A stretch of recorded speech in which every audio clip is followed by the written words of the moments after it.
વ્રજ દેશા ચંદન બના અને મેરુ પહાડા મોડ, ગરુડ પંખા અને લંકા ગઢા, એ તો રાજ કળી રાઠોડ. ઈસવીસન 1573 ની સાલમાં શહેનશાહ અકબર સાથે બાથ ભીડનાર સવાજી વાઢેરના પાળિયા પાસે હું બેઠો. આ પાળિયો બેટ દ્વારકાના મર્દામર્દ ક્ષત્રિયની વીરતાની અને શુરવીરતાની સાક્ષી પૂરે છે. આ શુરવીરતાના પાળિયાના દર્શન કરવા ક્યારેક તો પધારો બેટ દ્વારકા.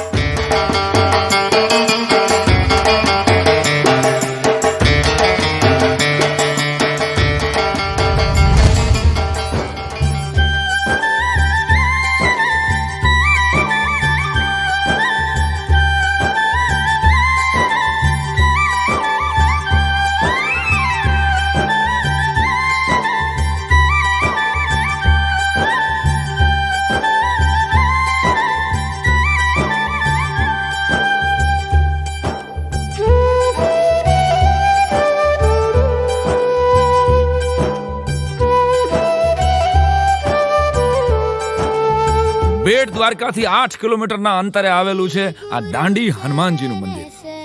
કહેવાય છે કે ત્રેતા યુગમાં આ સ્થાન રમણદ્વીપ તરીકે ઓળખાતું અને અહીંથી જ અહિરાવણ અને મહિરાવણ રામ લક્ષ્મણને પાતાળમાં લઈ ગયા તેમનો બલિ દેવા માટે. હનુમાનજીને જાણ થઈ અને તે આ જ રસ્તે પહોંચ્યા પાતાળ, જ્યાં તેમની સામે ઊભા રહી ગયા મકરધ્વજ. બંને વચ્ચે જબરજસ્ત યુદ્ધ થયું, પણ બે બળિયા ન કોઈ હારે ન કોઈ જીતે.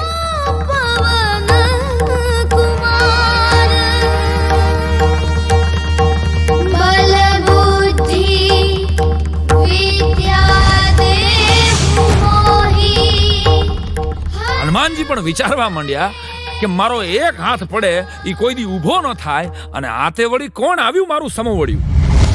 હનુમાનજી ફરી હાથ ઉગામવા તૈયાર થયા અને ત્યાં જ એક મગરીએ આવીને એને રોક્યા કે અરે આ તો તમારો જ પુત્ર.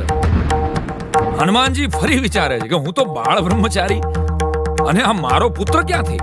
ત્યારે મગરીએ આખી કથા કીધી કે કેવી રીતે હનુમાનજીના પરસેવાના ટીપામાંથી આ મકરધ્વજ જન્મ્યા, અને પછી તો બાપ દીકરાએ મળી અને રામ લક્ષ્મણને મુક્ત કર્યા. અહીં મંદિરમાં પિતા પુત્ર જોડે જ દર્શન આપી રહ્યા છે. દુનિયામાં આવું અનોખું મંદિર તો કાળિયા ઠાકર સિવાય ભલા કોની ભૂમિમાં જોવા મળે. આ સ્થાનને લઈને બીજી એક રોચક વાત એ છે કે અહીંયા હનુમાનજીની મૂર્તિ ધીમે ધીમે પાતાળમાં જઈ રહી છે, જ્યારે મકરધ્વજજીની મૂર્તિ ધીમે ધીમે પાતાળમાંથી બહાર આવી રહી છે. લોકવાયકા તો એવી છે કે જ્યારે મકરધ્વજજીની મૂર્તિ પૂર્ણ રૂપે બહાર આવી જશે ત્યારે આ ધરા પર ફરી સતયુગની સ્થાપના થશે.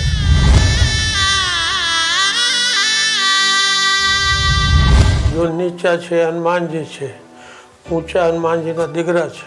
આ બાપ દીકરાના મંદિર આખી દુનિયામાં એક છે. હનુમાનજી નીચા છે કારણ શું? દર વર્ષે એક ચોખા ભર પાતાળમાં ઉતરે છે. એમ કહે છે જ્યારે આખા પાતાળમાં વ્યા જશે, કલયુગ પતી જશે, સતયુગ આવશે. કાંઈ નહીં, આ સંતાન નથી થતી, સંતાનના લગ્ન નથી થતા, કોઈ ધંધામાં વિઘ્ન છે, નોકરીમાં વિઘ્ન છે, કોઈ જમીન જદારના વિઘ્ન હાલે છે, મકાનના વિઘ્ન. એ સબ કામ માટે અહીંયાથી સુપારી લઈ જાય. હું સુપારી હનુમાનજીને છાતીમાં છૂટાઈને આપું, પછી આ સુપારી નથી, મારે દાંડીવાલા હનુમાનજીના સ્વરૂપ થઈ ગયા.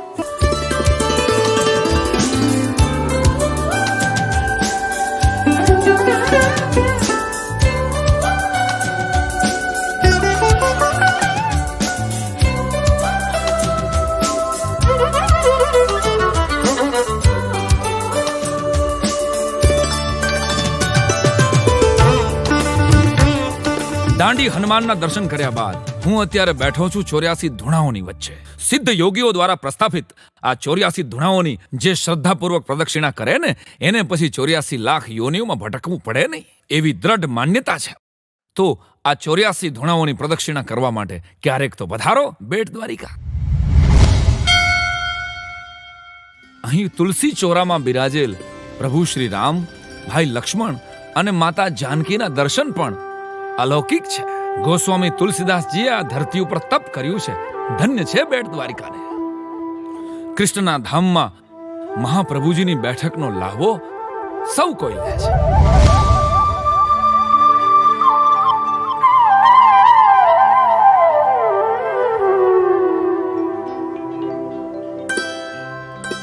ભગવાન વેદ વ્યાસ સાથે પણ જોડાયેલું છે બેટ દ્વારિકા. કહેવાય છે કે ભગવાન વેદ વ્યાસે ચારેય વેદ લખતા પહેલા મંથન બેટ દ્વારિકાની આ ભૂમિમાં કર્યું હતું. એની સાબિતી રૂપે અહીં આજે પણ છે વ્યાસ કોટડી.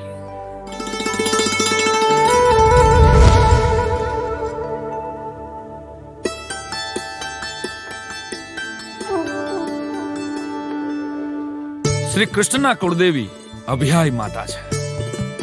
અભયાય માતાજીનું એકમાત્ર મંદિર બેટ દ્વારિકામાં છે. કાળિયા ઠાકરની આ ભૂમિમાં સંસ્કૃતનું જતન કરવા માટે શ્રી કૃષ્ણ સંસ્કૃત પાઠશાળા 1928 થી કાર્યરત છે.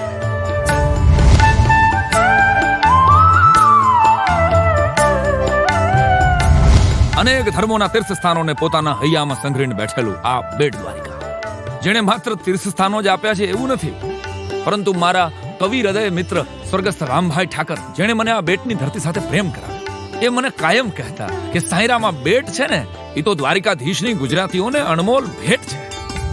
આ બેટ દ્વારિકાએ સુંદરજી બેટાઈ નામના ગુજરાતી ભાષાના એક માતબર કવિ પણ આપ્યા છે, જેની કવિતાને એક કવિ તરીકે મારા વંદન છે.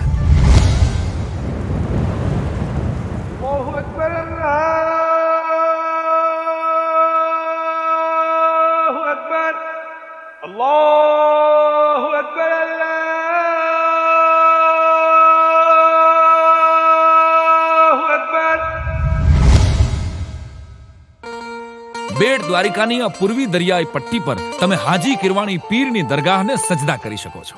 તેઓ પ્રસિદ્ધ સૂફી સંતોમાંના એક ગણાય છે, જે કિરમાણ ઈરાનના હતા. અનેક ધર્મોના લોકો અહીં આવે છે.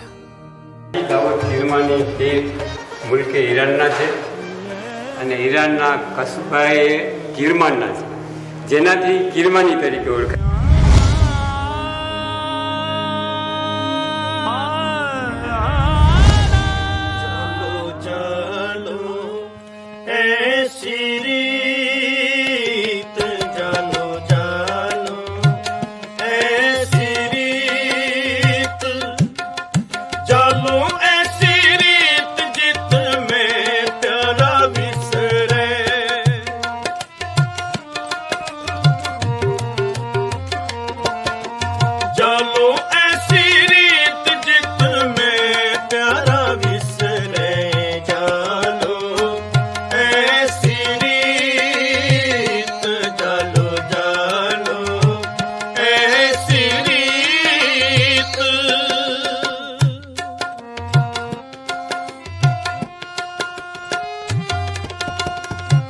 नानक साई पहली प्रीत,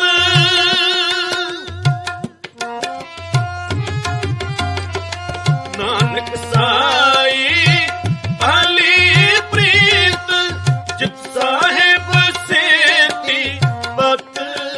જો બોલે સો નિહાલ, સત શ્રી અકાલ. એવું માનવામાં આવે છે કે હું જે ધરતી ઉપર અત્યારે ઊભો છું એ ધરતી ઉપર શીખ ધર્મના પંજ પ્યારેના મોહકમસિંહજીનું જન્મસ્થાન છે. એટલે સમગ્ર ભારતભરના શીખો માટે અને સમગ્ર ભારતની પ્રજા માટે આ એક પવિત્ર સ્થાન છે. यहाँ पर जिस जगह पर हम लोग बैठे हैं ये दरबार है जो बाबा लखा सिंह जी कोटा राजस्थान वालों ने बनवाया है. ये जगह की पवित्रता ये है, एक तो हमारे जो सिखों के पहले गुरु हुए हैं गुरु नानक साहब, वो यहाँ पर आए. और ये जो घर था जो गुरु नानक साहब पे नाम के लगा गए, इस घर का नाम है नानक शाह का मकान. ये 7 बार के उतारे में लिखा हुआ है. फिर 1999 में जब सिखों का खालसा पंथ पैदा किया गुरु गोविंद सिंह जी ने, तो उनको अमर सिखाया, तो 5 प्यारे बने. उसके बाद में गुरु गोविंद सिंह जी ने उनको 28 साल की उम्र में वो शहीद हो गए चमकौर की गढ़ी में. हमको इस बात का बहुत फख्र है, प्राउड है कि भाई मोहकमसिंह सिख कौम में गुजरात का इतना बड़ा हिस्सा है.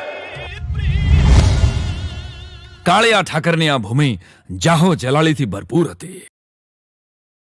એવું કહેવાય છે કે 1849ની સાલમાં બ્રિટિશ સરકારે આ બેટ દ્વારિકા ઉપર હુમલો કરી દીધો અને ત્યારે બ્રિટિશ સરકારે આ ધરતી ઉપરથી 14 કરોડ રૂપિયા રોકડા લૂંટી લીધેલા. વિચાર તો કરો, એ જમાનાના 14 કરોડ રૂપિયા. જ્યારે 1 રૂપિયે તોલું ચાંદી હતું અને 14 રૂપિયે તોલું સોનું હતું.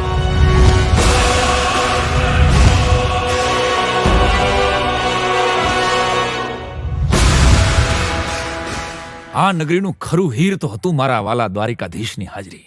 આજે હજારો વર્ષો પછી પણ બેટ દ્વારિકાના કણે કણમાં એની હાજરી વર્તાય છે.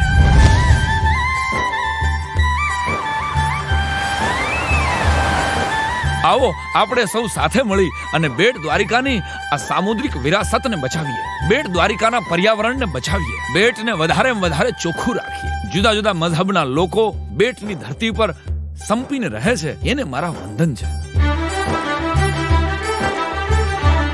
જેવી રીતે દરિયાની રેતીમાં આ શંખ છુપાઈ ગયેલો છે, એવી જ રીતે બેટ દ્વારકાનું ધાર્મિક, સાંસ્કૃતિક અને નૈસર્ગિક સૌંદર્યની વાતો છુપાઈ ગયેલી હતી. આજે આ ડોક્યુમેન્ટરી દ્વારા એ વાતોને તમારી સમક્ષ મૂકવાનો નાનકડો પ્રયત્ન કર્યો છે. આ શંખનો ઉદ્ધાર તો મેં કરી દીધો, પરંતુ આપણા બેટ દ્વારિકા એટલે કે શંખોદ્વારનો ઉદ્ધાર તો આપણે સૌએ જ કરવો પડશે. મને આજે એક વચન આપો કે જ્યારે જ્યારે દ્વારિકા આવશો ને ત્યારે બેટ દ્વારિકાના દર્શન જરૂર કરશો. મિત્રો સાથે, પરિવાર સાથે બેટ દ્વારિકા આવવાનું વચન આપી અને તમને બધાને કહું છું, પધારો બેટ દ્વારિકા, પધારો બેટ દ્વારિકા.